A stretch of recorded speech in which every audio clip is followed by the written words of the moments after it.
الموت يفجع المطرب الشعبي أحمد عدوية وانهيار أسرته ونجوم الفن.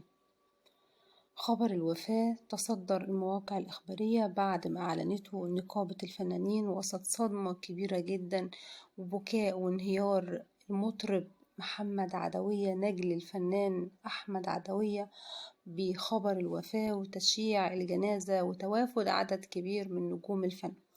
هنشوف سبب الوفاة ايه اللي قاله محمد عدوية النهاردة بهذا الخبر الصادم والبوست اللي شيره على صفحته بالدموع وتعليق عدد كبير من نجوم الفن. تابعونا بس من فضلكم لايك للفيديو، ولو مش مشتركين بيكون شرف لي. النهاردة خبر وفاة زوجة الفنان أحمد عدوية.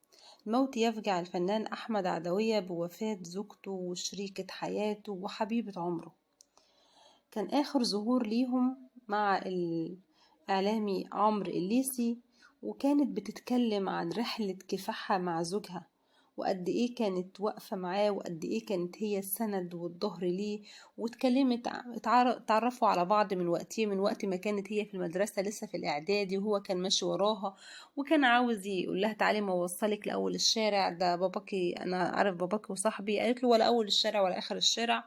وفي نفس اليوم ده راح أحمد عدوية عشان يخطبها من والدها قال له ده هي صغيرة لسه وما كملتش تعليمها، قال له أبوعدك إنها تكمل تعليمها عندي ومش هحرمها من التعليم أبدا. اتكلم النهاردة يعني أحد النجوم النهاردة عن وفاة السيدة ونيسة أحمد عاطف زوجة المطرب الشعبي أحمد عدوية، وقال إن الست دي ست ب100 راجل، وقفت جنب أحمد عدوية كالجبل، وقفت جنبه ووراه وفي كل مكان كانت معاه. كانت تعتبر هي يعني المتحدث الرسمي لأحمد عدوية. كانت في ظل الهجوم على أحمد عدوية بفترة من الفترات كانت واقفة يعني كالجبل، بترد على الكل وبتدافع عن زوجها وبتقاوم الهجوم، وكانت ست كويسة جدا ربنا يرحمها ويغفر ليها. مش كانت بتعاني من أي مرض، كان عندها مرض السكر وهي كانت بتنظم المرض ده وبتاخد الأدوية بتاعته، لكن للأسف بفجأة الموضوع تدهور وحصل لها غرغرينة وتم نقلها المستشفى، وللأسف خبر وفاتها كان صادم للجميع.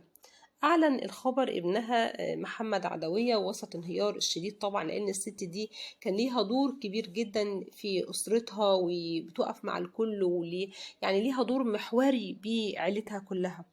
قيل ان الفنان احمد عدوية كان متغيب عن تشييع جنازتها من مسجد السيدة نفيسة النهاردة، وانه دخل المستشفى ما قدرش يتحمل صدمة وفاتها، يتحمل خبر وفاتها.